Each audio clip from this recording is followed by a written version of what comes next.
আচ্ছা আরেকবার ম্যাথটা ভালো করে করো। তোমার সেলিং প্রাইস ছিল হচ্ছে 4480 লস হয়েছিল 4%। রুপিস। লস হয়েছিল 4%, তাই তো?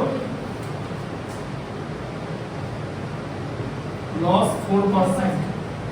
আচ্ছা কস্ট প্রাইসটা বার করতে হবে সবার আগে, তাই তো? তারপর বলেছে নেক্সট সেলিং প্রাইস কত হবে? 4%। যেখানে গেইন থাকবে 4%, কারণ গেইনটা কস্ট প্রাইসের উপরেই হবে। ঠিক আছে, তাহলে কস্ট প্রাইস থেকে লস হয়েছে 4%, তাই তো? তাহলে লিখতে হবে লেট কস্ট প্রাইস হচ্ছে বি। কি করে ভুলটা ধরলাম?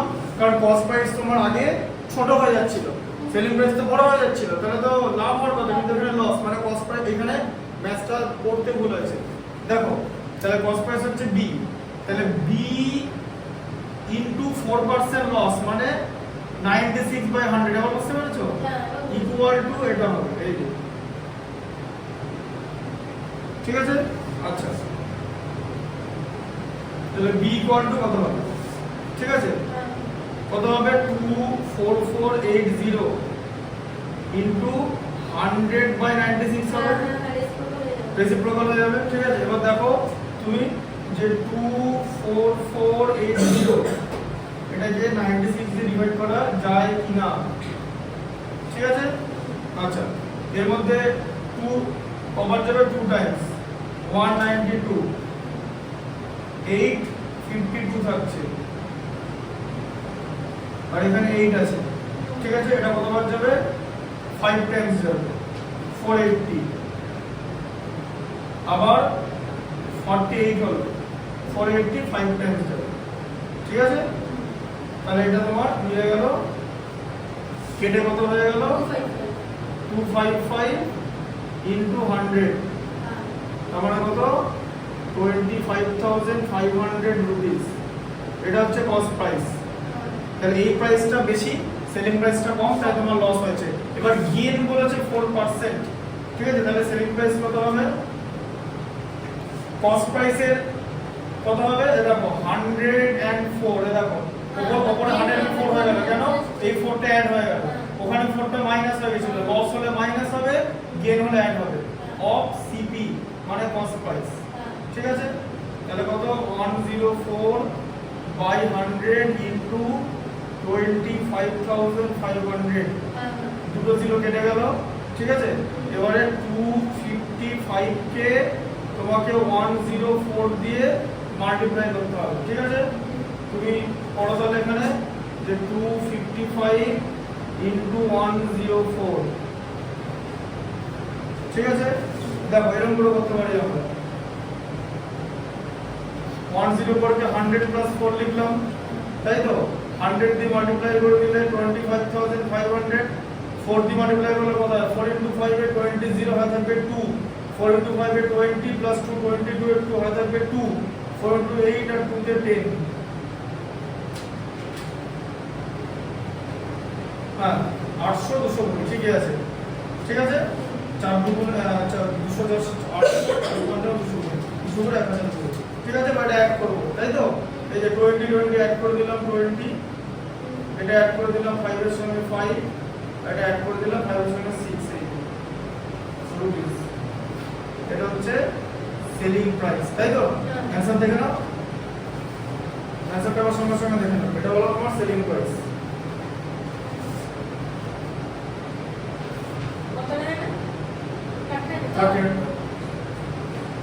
এটা তো আচ্ছা, এটা লিখে নাও, দেখা হয়ে গেছে? আচ্ছা পড়তে বলো, হয়ে গেছে লেখা?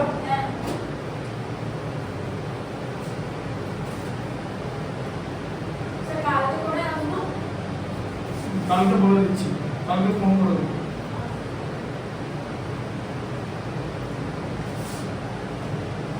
ফর্টিটা তো বলো। Price cycle is sold at a gain of 15%. আচ্ছা গেইন 15% বলেছে। হ্যাঁ, আচ্ছা গেইন এগুলো লিখে নেবে, ছোট ছোট ইনফরমেশন বলো। গেইন 15%, তারপর বলেছে that it means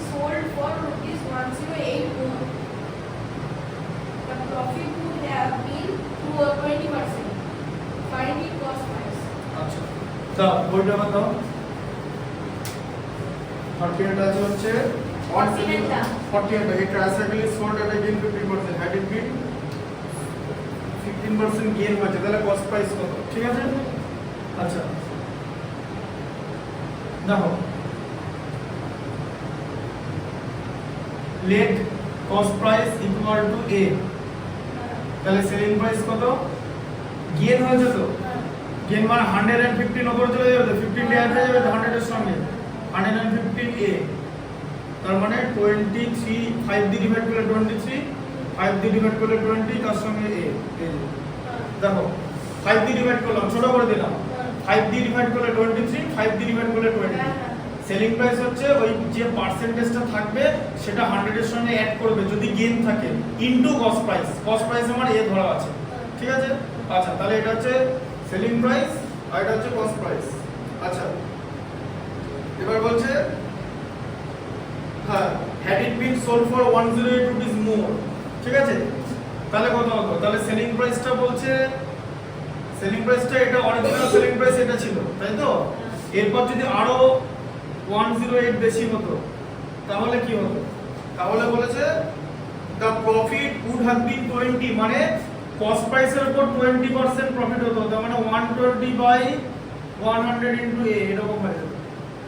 এবার বোঝা গেল ব্যাপারটা, যে কস্ট প্রাইসের উপর 20% প্রফিট হতো, 20% প্রফিট মানে 100 এর সঙ্গে 20 অ্যাড করে 120 বানিয়ে নিলে, আর প্রফিট কার সঙ্গে হয়?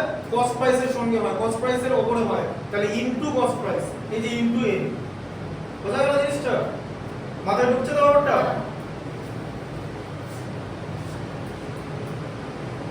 আচ্ছা এবার দেখো, এবার এটাকে ছোট করে নেওয়া যায়, একটা করে 0 কেটে দিলে, আর 2 দিয়ে কাটলে 6, 2 দিয়ে কাটলে 5, হ্যাঁ তাহলে 6a বাই 5, ঠিক আছে। আচ্ছা এবার এখানে লাইনটাকে ভালো করে লেখো, দেখো 6a by 5 equal to 23a by 20 plus 108, তাই তো? হ্যাঁ এটাকে এদিকে নিয়ে যাও মাইনাস করে, ঠিক আছে। এই দেখো 6a by 5 minus 23a by 20, ঠিক আছে, ইকুয়াল টু 108, ঠিক আছে, বুঝতে পারলে? আচ্ছা এবার দেখো এটা এটা যেরকম 108 এদিকে ছিল সেদিকেই থাকবে, 5 আর 20 এলসিএম হচ্ছে 20, 20 এর মধ্যে 5 কত টাইমস যায় বলো? 4 টাইমস যায়, 6a ইনটু 4 মানে 24a, আর 20 এর মধ্যে 21 টাইমস যায়, তাহলে 23a ইকুয়াল টু 108। এবার বলো 24a থেকে 23a মাইনাস করলে কত? a বাই 20 ইকুয়াল টু 108, তাহলে a ইকুয়াল টু কত হবে? এই 108 এর সঙ্গে 20 টা ইনটু হয়ে যাবে, কারণ নিচে আছে। এবার দেখো 108 কে 2 দিয়ে মাল্টিপ্লাই করলে 216, তার সঙ্গে 0 হয়ে যাবে, ঠিক আছে। তাহলে কস্ট প্রাইসটা বার করতে বলেছে, ফাইন্ড ইটস কস্ট প্রাইস, দিয়ে নিচে লিখবে যে দেয়ারফর দিয়ে কস্ট প্রাইস বা সিপি ইকুয়াল টু 2160 রুপিস। হ্যাঁ ঠিক আছে, দেখে নাও এটা। হ্যাঁ ঠিক আছে।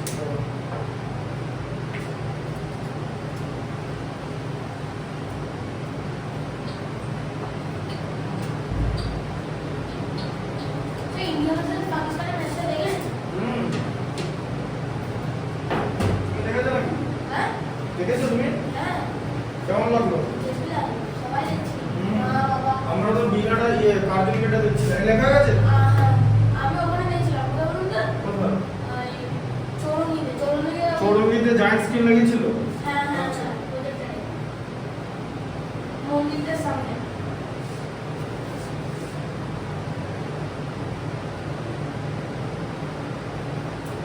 জায়ান্ট স্ক্রিন গেলে তো ভালোই। আমি যখন দেখলাম তখন ওই নাও হয়ে গেল। দুটো শুরু দেখি দাও কি আছে, দেখো লেখা আছে যে Sandeep sold a derivation at a loss of 8%, তাহলে ও সোল্ড করে দিয়েছে, দিয়ে লস হয়ে গেছে, যেমন এখানে প্রফিট ছিল, ঠিক আছে। তাহলে এখানে আবার তোমাকে let cost price equal to a ধরলে, ঠিক আছে, লস কত হয়েছে 8% লস হয়েছে তো, তাহলে সেলিং প্রাইস কত হবে বলো? লস 8% হচ্ছে, মানে 100 minus 8 by 100 into cost price হবে, তাই তো? তার মানে কত হলো? 92 বাই 100 ইনটু a। আচ্ছা, 92 কে 4 দিয়ে ডিভাইড করলে 23, আর 100 কে 4 দিয়ে ডিভাইড করলে 25। ঠিক আছে, আমরা সিম্পলেস্ট করে দিলাম। ঠিক আছে, আচ্ছা সেলিং প্রাইস, তাহলে এটা হচ্ছে selling price. Sandeep sold a television at a loss of 8%. If he had sold it for more 3360 rupees, মানে এই যে সেলিং প্রাইসটা, ঠিক আছে, এই যে 23/20 এটা তো সেলিং প্রাইস ছিল, এই সেলিং প্রাইসটা যদি আরো এত টাকা বেশি হতো, ঠিক আছে, 3360 more, he would have gained 6%, or 6% gain হয়ে যেত, মানে 100 প্লাস 6/100 ইনটু a হয়ে যেত, তাই তো? এই যে 6% গেইন অ্যাড হয়ে গেল, বোঝা গেল? আচ্ছা, তাহলে আমি আবার কি করব? এটাকে এদিকে নিয়ে আসবো, তাই তো? তাহলে 106 মানে 100 প্লাস 6 মানে 106 a/100, তাই তো? ইকুয়াল টু এটা, এই দুটোকে এদিকে নিয়ে এসো। আমি জাস্ট সাইড চেঞ্জ করলাম, আর কিছু করিনি, মানে ডিরেকশন চেঞ্জ করলাম। দেখো, এরপরে এটাকে এদিকে নিয়ে আসবো। আচ্ছা, 106 a/100 এদিকে থাকবে, মাইনাস 23 a/25 এদিকে থাকলো, ইকুয়াল টু 3360। ঠিক আছে, 100 আর 25 এলসিএম কত? 100। 100 এর মধ্যে 100 1 টাইমস যায়, 25 4 টাইমস যায়, 92, তাই তো? এটা হবে। আচ্ছা, 106 থেকে 92 মাইনাস করলে কত? 14a বাই 100 ইকুয়াল টু 3360, তাই তো? আচ্ছা, এবার দেখো, তাহলে a ইকুয়াল টু কত হবে? 3360 ইনটু 100 টা উপরে উঠে যাবে, 14 টা নিচে নেমে যাবে, তাই তো? আচ্ছা, এবার কাটতে হবে। 14 দেখো 33 এর মধ্যে 2 টাইমস যায়, হাতে থাকছে 5, 56 এর মধ্যে 4 টাইমস যায়, তার সঙ্গে 0 টা, তাহলে কত হলো? 24,000 রুপিস। ঠিক আছে, এটা হচ্ছে cost price of that television. For how much did Sandeep buy it? ও কত দামে কিনেছিল? মানে বাই মানে হচ্ছে কস্ট প্রাইস। ঠিক আছে, বাই কথার মানে হচ্ছে কস্ট প্রাইস। ঠিক আছে, তাহলে লিখতে হবে হি বট ইট at 24,000 rupees। ঠিক আছে, বোঝা গেল কোশ্চেনটা? হ্যাঁ, আচ্ছা, হয়ে গেল না? বুঝতে পারছো তো?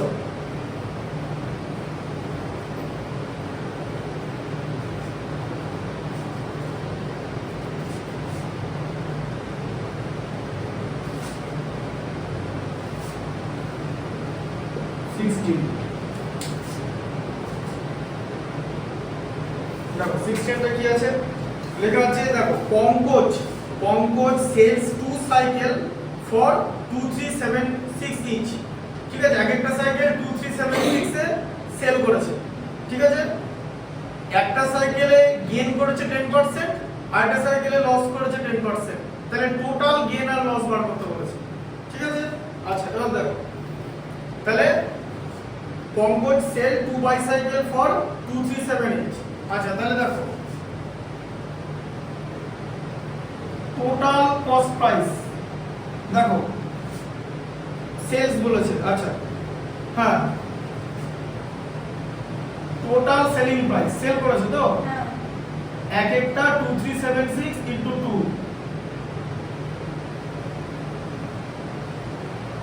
তাই তো? 6 ইনটু 2 12 এর 2 হয় হচ্ছে 1 400 হ্যাঁ এত রুপিস। ঠিক আছে, টোটাল সেলিং প্রাইস কিন্তু এটা, বুঝতে পারলে? আচ্ছা, বলেছে সেল করে দিয়েছে মানে সেলিং প্রাইস, একটাতে গেইন করেছে 10%, তার মানে এবার দেখো প্রথম কি বলেছে? দুটো সাইকেল। আচ্ছা, তাহলে দেখো সাইকেল 1, তাই তো? আচ্ছা, সেলিং প্রাইস কত? 2376 রুপিস তো, আচ্ছা কি করেছে গেইন করেছে 10%,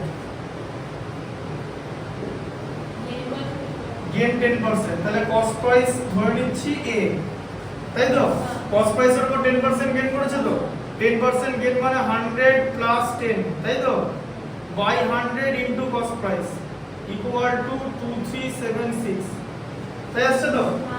আচ্ছা তাহলে এটা কত হচ্ছে 110 a বাই 100 ইকুয়াল টু 2376।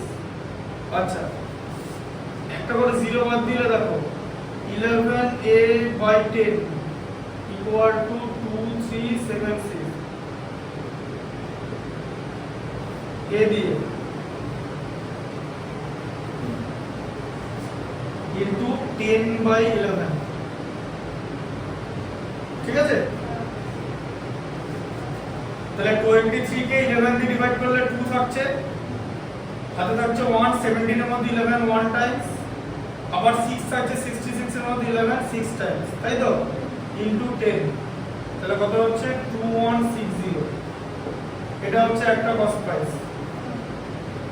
তাই তো একটা কস্ট প্রাইস এই প্রাইসে কিনেছিল, এই প্রাইসে বিক্রি করেছে, 10% লস লাভ হয়েছে।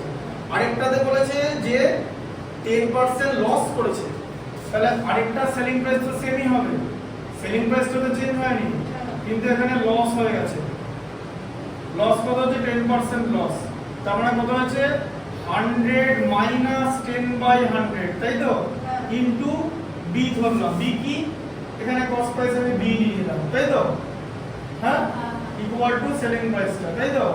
আচ্ছা তাহলে এখানে কত 90 by 100 into B equal to 2376।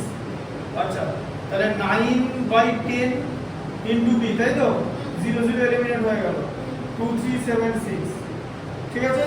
আচ্ছা তাহলে বি ইকুয়াল টু কত 2376 ইনটু 10 বাই 9, 9 দিয়ে ডিভাইড হবেই, কি করে বুঝবে 2 আর 3 তে 5 প্লাস 7 এর 12 প্লাস 6 এর 18, 18 divisible by 9, the entire number will be divisible by 9, 23 এর মধ্যে 9 2 times, 5 থাকছে 57, 9 6 times 54, 3 আছে 36 এর মধ্যে 9 4 times into 10 মানে তাই তো এত রুপিস।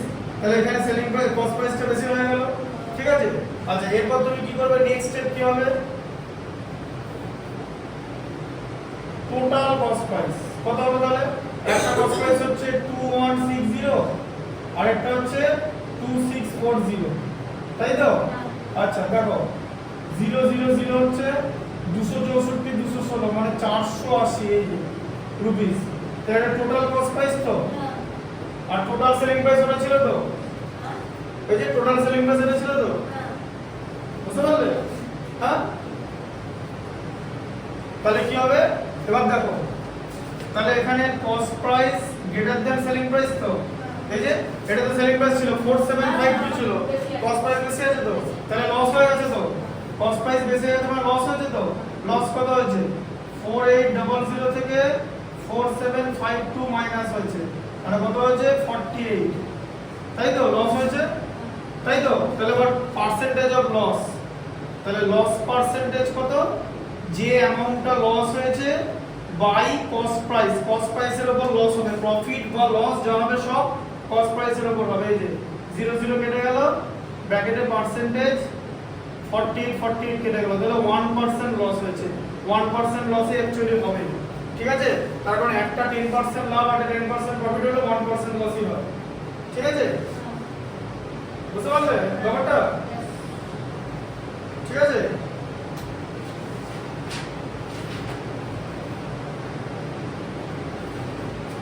খুব ইজি দেখবে, দেখো ধরো জিনিসের দাম 100 টাকা, 10% লস হয়ে গেল 90, হতেই পারে। আবার 10% লাভ হয়ে গেল তো 90, 10% কত 9 তো, এটা করে 99, 1% লস হচ্ছে না। দেখো এই এটা তো সেলিং প্রাইস থাকছে, এটা তো কস্ট প্রাইস। এবার দুটো কথা, পড়া জিনিসের দাম 100 টাকা, 10 টাকা তুমি 10% লস করে দিলে, 90 টাকা গেছিলে, সেখান থেকে আবার 10% লাভ হলো 99 টাকা হলো, সেই 99 টাকা 100 টাকা বেশি তো হয়নি। তো আমার প্রথমে যদি 10% লস হয়ে যায় না, ঠিক আছে, বুঝতে পারলে, তাহলে কিন্তু তোমার কি হয়ে যাবে, গেইন হবে না, কিন্তু 10% হলো, বুঝলে কনসেপ্টটা।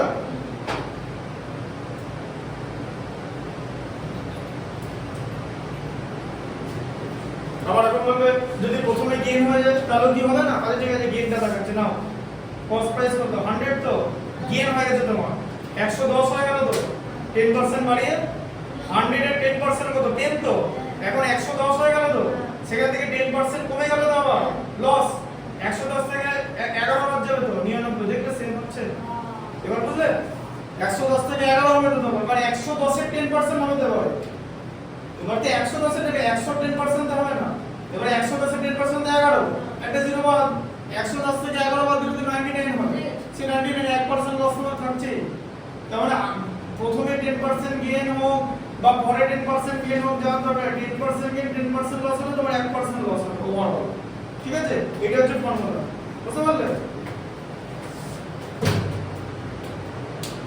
দেখেন হলো না হ্যাঁ হ্যাঁ হ্যাঁ